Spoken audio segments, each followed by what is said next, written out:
Class 12th का रसायन विज्ञान हम स्टार्ट करने वाले हैं इस लेक्चर में। तो देखो, सबसे पहले हम जान लेंगे कि रसायन विज्ञान होता क्या है। तो इसका डेफिनेशन, इसकी परिभाषा मैंने आगे ही यहाँ पे लिख रखा है। रसायन विज्ञान हमारा विज्ञान की वह शाखा है जिसमें हम पदार्थ के बारे में पढ़ेंगे। और कैसे पदार्थ के बारे में पढ़ेंगे? पदार्थ के उन कणों के बारे में पढ़ेंगे जिनसे ये पदार्थ बना हुआ है। देख लो इसकी परिभाषा क्या कहती है। विज्ञान की शाखा जिसमें पदार्थ जिन कणों से मिलकर बना है उसके गुण के बारे में हम अध्ययन करते हैं। जो कण, जिस कण से पदार्थ बनते हैं, जो आसपास के हमारे पदार्थ हैं, वो छोटे छोटे कणों से मिलकर बनते हैं। और उस कण की संरचना के बारे में पढ़ेंगे, उनके गुणों के बारे में पढ़ेंगे। हम रसायन विज्ञान में पढ़ते हैं इसके बारे में। तो देखो, हमारा अगर हम कोई भी पदार्थ लेते हैं, कोई भी पदार्थ, तो पदार्थ में हमारे छोटे छोटे कण होंगे। जो छोटे छोटे कण होते हैं, देखो ऐसे हम ड्रॉ कर लेते हैं। ये एक पदार्थ है और इसमें ये छोटे छोटे कण हैं। और ये सारे कण आपस में जुड़े होते हैं। सारे कण मिलके ही तो पदार्थ बनाते हैं। तो सारे कण आपस में जुड़े होते हैं। अब ये क्यों जुड़े होते हैं, कैसे जुड़े होते हैं, इनके बीच कितना बल लगता है? जुड़े हैं तो बल तो लगता ही होगा। कितने पास पास होते हैं या दूर दूर होते हैं, तो ये मिलके हमारा पदार्थ बनाते हैं। अब इनमें कौन कौन से कण हो सकते हैं? तो सबसे पहले इसमें आता है परमाणु। सबसे छोटा कण परमाणु।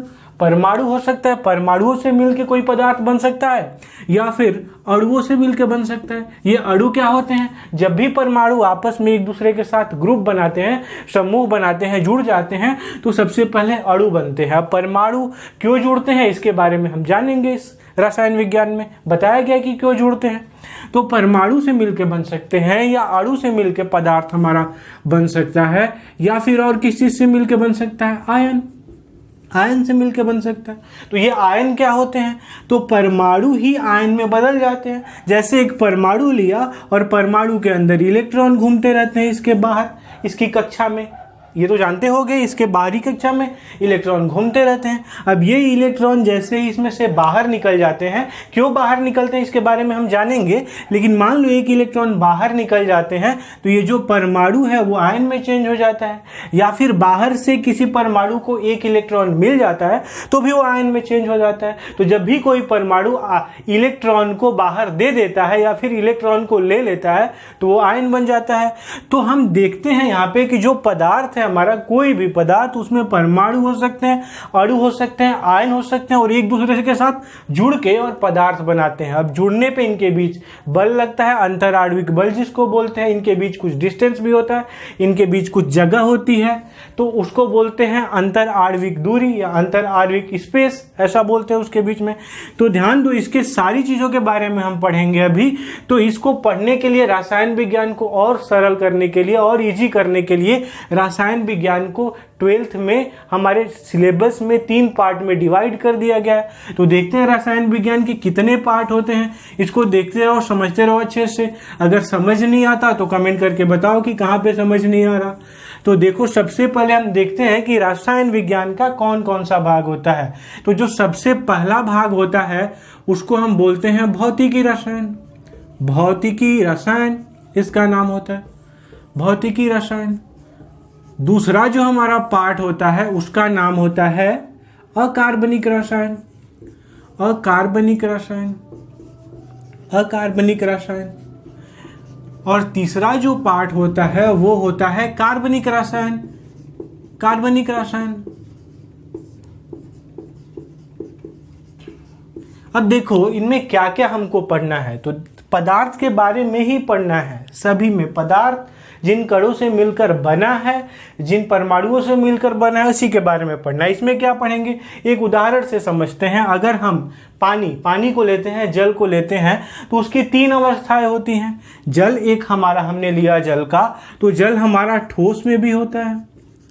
ठोस मतलब क्या, इसमें बर्फ में होता है, और द्रव के फॉर्म में भी होता है, द्रव अवस्था भी होती है। इसमें जल के फॉर्म में होता है, पानी के फॉर्म में होता है। और देखो, इसकी एक और अवस्था होती है गैस, जिसमें इसको वाष्प बोलते हैं। अब ध्यान दो कि बर्फ, ये पानी 3 अवस्था में पाया जाता है। इनमें डिफरेंस क्या है, इनमें अंतर क्या है तीनों अवस्थाओं में? तो सीधी सी बात है कि जो ठोस है, जब बर्फ कब बनता है पानी, तो जब इसको ठंडा कर देते हैं तो इसके जो अणु हैं वो पास पास आ जाते हैं।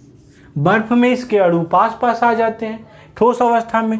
तो जब भी अणु पास पास आ जाते हैं तो ये हमारा ठोस अवस्था में बदल जाता है। इसी तरह से जब इसके अणु दूर दूर चले जाते हैं, थोड़े से दूर दूर चले जाते हैं, तापमान को बढ़ा देने पे, इनको ऊर्जा दे देने पे, तो ये हमारा जल बन जाते हैं, ये हमारा द्रव के फॉर्म में आ जाते हैं। समझ में आ रही है बात? इसी तरह से अगर इसकी और ज़्यादा इसको तापमान बढ़ा देते हैं और ज़्यादा एनर्जी दे देते हैं तो ये अणु बहुत दूर दूर चले जाते हैं, और बहुत दूर दूर चले जाते हैं तो ये वाष्प बन जाते हैं। तो देखो ये चीज़ कि ये पास पास है, अणु इनमें पास पास है, परमाणु पास पास है, जल में थोड़ा सा दूर है और वाष्प में बहुत ज़्यादा दूर दूर है। तो ये जो सारी चीज़ें पढ़ेंगे, बाहर से ये सारी चीज़ें दिखती हैं, ये तो इसको पढ़ेंगे हम भौतिकी रसायन में। इंग्लिश में इसको फिजिकल केमिस्ट्री बोलते हैं। तो भौतिकी रसायन में सिर्फ हम ये पढ़ते हैं कि इन दो अणुओं के बीच ये जो यहाँ पे परमाणु है या फिर आयन है या फिर अणु है, ये आपस में जुड़े हुए हैं और इनके बीच बल लगता है। ठोस में ये बल ज़्यादा होता है, इस वजह से ये आपस में चिपके हुए होते हैं। ये द्रव में ये थोड़ा सा दूर दूर होते हैं क्योंकि उनके बीच बल कम लगता है। गैस में ये और दूर दूर होते हैं, इस वजह से बल बिल्कुल ही कम लगता है। तो ये सारी चीज़ें हम पढ़ेंगे, बल लगता है और ज़्यादा लगता है, कम लगता है, बस ये सारी चीज़ें हम पढ़ेंगे भौतिकी रसायन में। अब ये बल क्यों लगता है ये इसमें नहीं पढ़ेंगे, ये कहाँ पढ़ेंगे हम? तो अकार्बनिक रसायन में अणुओं परमाणुओं के बीच आपस में बल लगता है, और बल लगता है तो क्यों लगता है, इसके बारे में हम अकार्बनिक रसायन में पढ़ेंगे। तो देखो ध्यान से कि बल क्यों लगता है इसको थोड़ा सा समझते हैं, और बाकी तो अकार्बनिक रसायन में हम पढ़ने ही वाले हैं। तो अभी इसको थोड़ा सा समझते हैं कि एक हमारा परमाणु है, इसमें इलेक्ट्रॉन है, इसके बाहर ये तो जानते होंगे कि परमाणु के नाभिक में प्रोटॉन होते हैं और उसके बाहर कक्षा में इलेक्ट्रॉन घूमते रहते हैं। अब हर परमाणु को बोला गया है कि इसकी हर एक कक्षा में या हर एक कक्षक में 8 इलेक्ट्रॉन हमारे होने चाहिए, 8 इलेक्ट्रॉन। लेकिन ऐसा नहीं होता, नेचुरली पॉसिबल नहीं होता कि हर एक के लास्ट ये अंतिम कक्षक में 8 इलेक्ट्रॉन हो। तो किसी किसी में 8 इलेक्ट्रॉन से कम होते हैं, किसी में ज़्यादा होते हैं। अब जिसमें कम होते हैं वो अपने को पूरा करना चाहते हैं, क्योंकि नेचर ने बोल के रखा है पूरा करो तभी तुम स्टेबल कंडीशन में आओगे। तो इसमें तो 8 इलेक्ट्रॉन इसके अंतिम कक्षा में है नहीं, तो ये क्या करेगा कि किसी दूसरे वाले के इलेक्ट्रॉन को, इसका जो नाभिक है, प्रोटॉन है, वो अपनी तरफ खींच लेगा और खींच के इसके इलेक्ट्रॉन को अपनी तरफ ले लेगा। अब ले लेगा तो ये आपस में चिपक जाएंगे, और चिपक जाएंगे तो ये आपस में साथ ही रहेंगे, इनके बीच एक बल काम करने लगेगा। अब ये जो बल है, अगर 2 इलेक्ट्रॉन इसमें 2 इलेक्ट्रॉन की अगर कमी होती है और इससे 2 इलेक्ट्रॉन लेता है तो बल ज़्यादा लगेंगे, 2 इलेक्ट्रॉन एक दूसरे के साथ चिपके होंगे। तो जो इनके बीच बल लगता है वो यहाँ पे हम बताते हैं कि क्यों इसमें ज़्यादा लगता है। कब 2 अणु मिलके गैस बनाएंगे, कब ये ठोस बनाएंगे या कब ये द्रव बनाएंगे। तो ये इलेक्ट्रॉन जितना आपस में आदान प्रदान करते हैं या शेयरिंग करते हैं, इस बेस पे हम बताते हैं कि ठोस बनेगा, द्रव बनेगा, कितना फोर्स लगेगा। तो ये सारी चीज़ें हम इसमें पढ़ते हैं। कार्बनिक में क्या पढ़ते हैं? तो जो भी नेचुरल चीज़ें होती हैं उसमें कार्बनिक में पढ़ते हैं। इसको और सिंपल अगर हम समझना चाहते हैं तो हर एक नेचुरल चीज़ में कार्बन मिलता है। तो अभी हमने देखा कि अकार्बनिक रसायन में हम क्या पढ़ते थे कि उनके बीच का जो बल लगता है वो क्यों लगता है और कितना होता है और किन बातों पे निर्भर करता है। अभी भौतिक रसायन में हमने क्या देखा था कि भौतिक रसायन में सिर्फ हमको ये पढ़ना है कि इनमें बल लगता है। और कार्बनिक रसायन में क्या हम पढ़ेंगे? तो कार्बनिक रसायन में नेचर के बारे में पढ़ते हैं, नेचुरल जो चीज़ें हैं उसके बारे में, जो नेचर से हमको मिलती हैं। नेचर से मिलने वाली हर एक चीज़ में कार्बन बहुत ज़्यादा होता है, इसलिए हम कार्बनिक रसायन में कार्बन के यौगिकों के बारे में पढ़ते हैं। अब रही बात हमारी इसकी कि आगे हमको क्या पढ़ना है, तो आगे हमको जो चैप्टर पढ़ना है उसका नाम है ठोस अवस्था। और ठोस अवस्था हमारी भौतिक रसायन में आता है। और भौतिक रसायन में आने से सबसे अच्छी बात यह है कि हमको ये नहीं पढ़ना होगा कि फोर्स क्यों लगता है, बल क्यों लगता है अणुओं के बीच में, परमाणुओं के बीच में। तो देखो हम ठोस अवस्था अब अपना स्टार्ट करने वाले हैं। ठोस के कुछ गुण लिखेंगे। इससे पहले हम एक वर्ड यूज करेंगे बार बार, अवयवी कण। अवयवी कण क्या होते हैं? तो अभी मैंने बताया था कि पदार्थ के जितने भी पदार्थ जो होते हैं वो किससे मिलके बने होते हैं? परमाणु, अणु और आयन, इससे मिलके बने होते हैं। तो अवयवी कण इन तीनों का नाम दिया जाता है। बार बार परमाणु, अणु और आयन नहीं बोल के इनको अवयवी कण बोला जाता है। तो ये रही इसकी बात। अब चलो देखो ठोस की हम परिभाषा लिखेंगे और ठोस की परिभाषा इसके गुण से बनती है। तो ठोस के क्या क्या गुण होते हैं ये तो हम आगे भी जान चुके हैं छोटी कक्षाओं में, लेकिन फिर से एक बार उसको दोहरा लेते हैं। तो सबसे पहले हमारी ठोस का क्या होता है कि ठोस का आकार और आयतन निश्चित होता है। आकार और आयतन निश्चित होता है, दोनों निश्चित होता है, आकार और आयतन निश्चित होता है। अब ये क्यों निश्चित होता है? क्योंकि इसके जो अवयवी कण हैं, ठोस के जो अवयवी कण हैं वो बिल्कुल पास होते हैं, इसलिए इसको दबाने पे इसका आकार और आयतन नहीं बदलता। अब ध्यान दो, दूसरी चीज यहीं से निकल के आती है सामने कि इनके अवयवी कणों के बीच जो बल होता है, अंतर आणविक बल या आंतरिक आणविक बल, अंतर आणविक बल इसका ज्यादा होता है, आंतर आणविक बल ज्यादा होता है। इसी वजह से तो ये आपस में चिपके होते हैं। समझ में आ रही है बात? अंतर आणविक बल ज्यादा होने की वजह से ये आपस में चिपके होते हैं। तीसरा इसी से पॉइंट निकल के आता है कि अंतर आणविक दूरी, जो इनके बीच की दूरी है वो बहुत ही कम होती है। तो अंतर आणविक दूरी बहुत ही कम होती है, बहुत ही कम होती है या नहीं होती है, बहुत ही कम होती है, ऐसा हमने देखा है अभी। इसके बाद तीसरी प्रॉपर्टी कि इसके कण बहुत पास होते हैं। सारी चीजें इसी से निकल के आ रही है, एक ही प्रॉपर्टी से, एक ही गुण से कि ये जो इसके ये जो आणविक इसके ये अंतर क्या बोलते हैं इसको, अवयवी कण इसके पास होते हैं। तो देखो इसमें लिखेंगे कि अवयवी कण बहुत पास होते हैं, बहुत ही पास होते हैं। ये हमारी प्रॉपर्टी हो गई, पास होते हैं। और क्या लिख सकते हैं इसके बारे में? और हम इसकी पांचवी प्रॉपर्टी लिख सकते हैं कि ये कठोर होता है। और प्रॉपर्टी इसकी लिख सकते हैं हम, इसकी छठी प्रॉपर्टी लिख सकते हैं इसकी ठोस की, इसका गलनांक ज्यादा होता है, गलनांक बहुत अधिक होता है। क्यों गलनांक अधिक होता है? सेम रीजन है गलनांक अधिक होने का। इसको तोड़ने के लिए ज्यादा एनर्जी देनी पड़ती है, ज्यादा ऊर्जा देनी पड़ती है, क्योंकि इनके बीच का बल बहुत ज्यादा होता है। तो जितना ज्यादा बल होगा इसको तोड़ने के लिए उतनी ज्यादा ऊर्जा हमको लगानी पड़ेगी। तो ये रहा हमारा ठोस की कुछ परिभाषा है, जिससे इस ठोस की कुछ गुण जिससे इसकी परिभाषा हम बना सकते हैं। अब रही बात की इस चैप्टर का सबसे इंपॉर्टेंट टॉपिक आने वाला है कि अब हम ठोस को बांटेंगे और अलग अलग बेस पे बांटेंगे। जैसे इनके बीच ठोस में कौन सा हमारा कण है, परमाणु है या अणु है या फिर आयन है, अणु है, परमाणु है या आयन है, इस बेस पे ठोस अलग अलग होते हैं। इनके बीच कितना फोर्स लगता है, इस बेस पे भी ठोस अलग अलग होते हैं। और देखो कि इनमें जो अवयवी कण है इनकी व्यवस्था कैसी है, इस बेस पे भी ठोस को बांटा गया है। तो सबसे पहले हम अवयवी जो कण हैं, अवयवी कण, इनकी व्यवस्था है,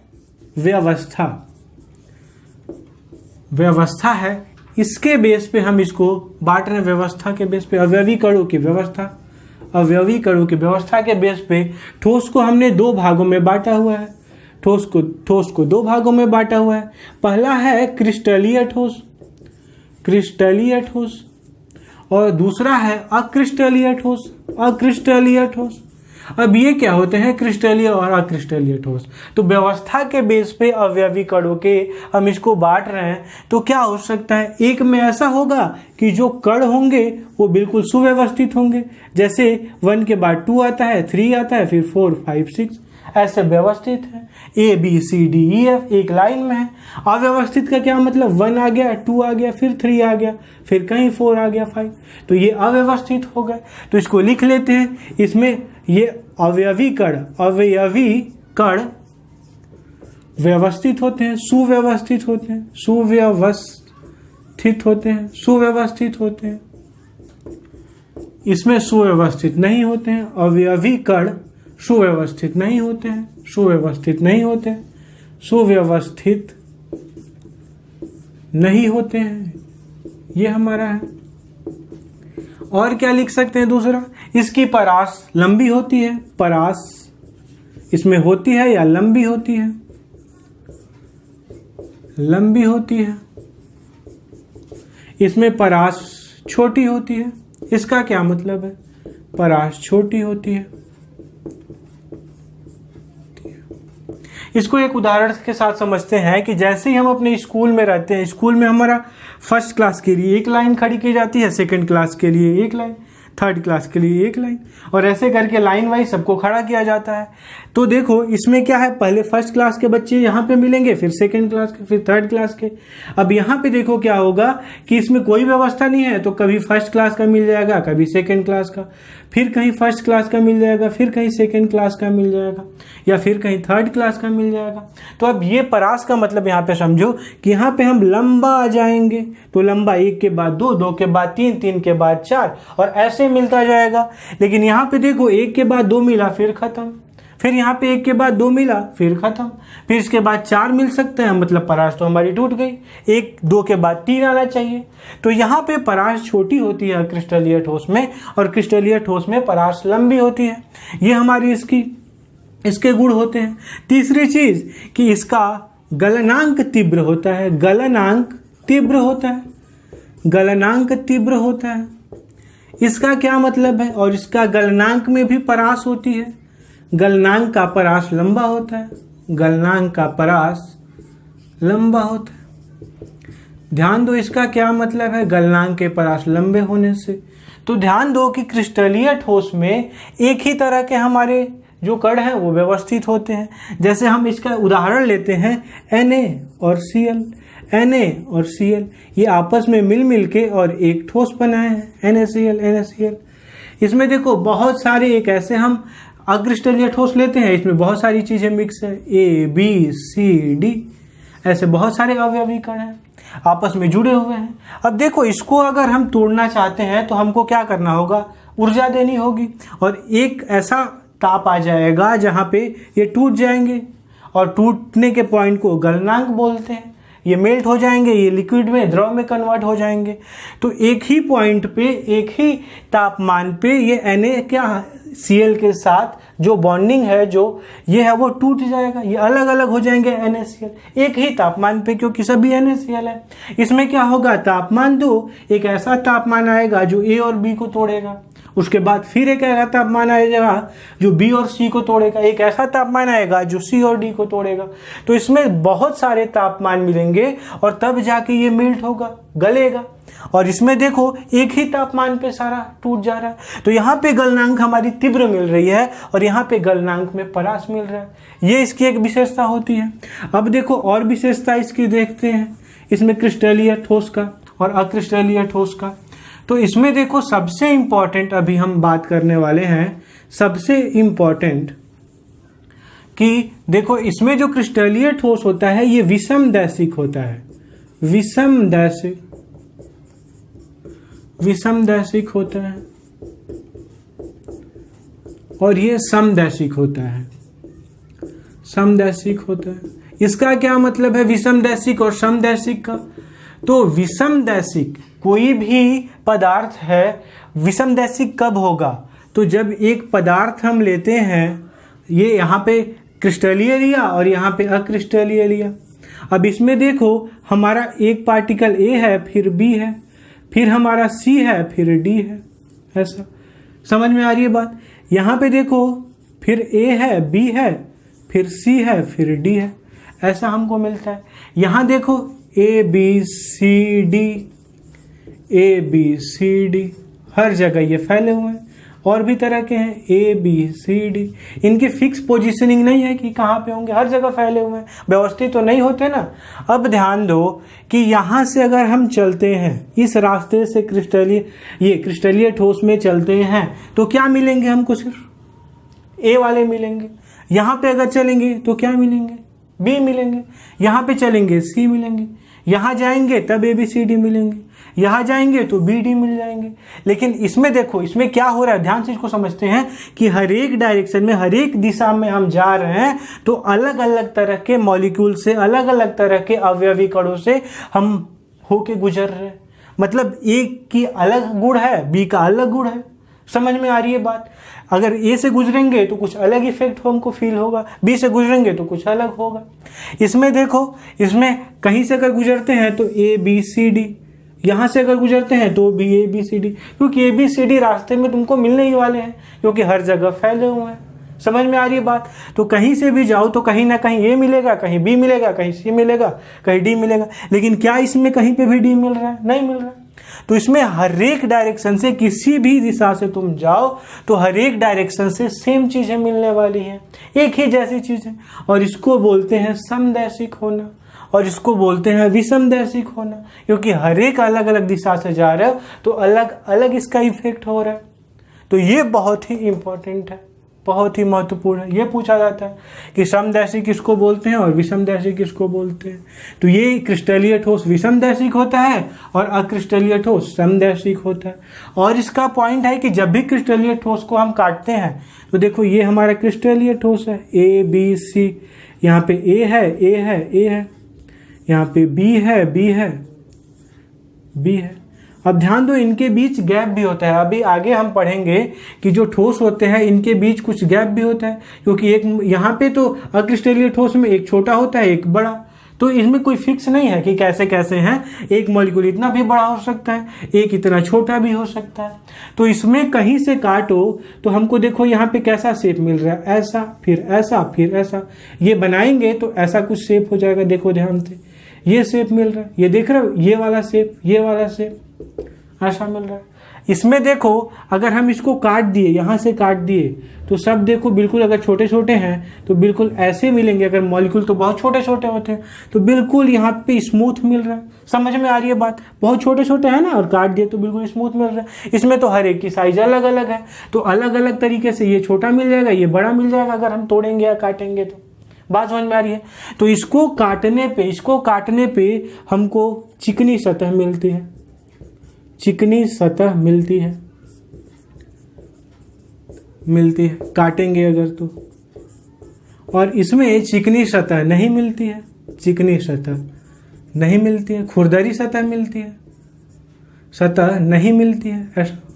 तो ये देखो, इस तरह से हमने अभी क्रिस्टलीय और अक्रिस्टलीय ठोस की कुछ विशेषताओं को जाना। बस इतना याद रखो तो सारे एग्जाम में सारे तुम्हारे क्वेश्चन इससे क्लियर हो जाएंगे।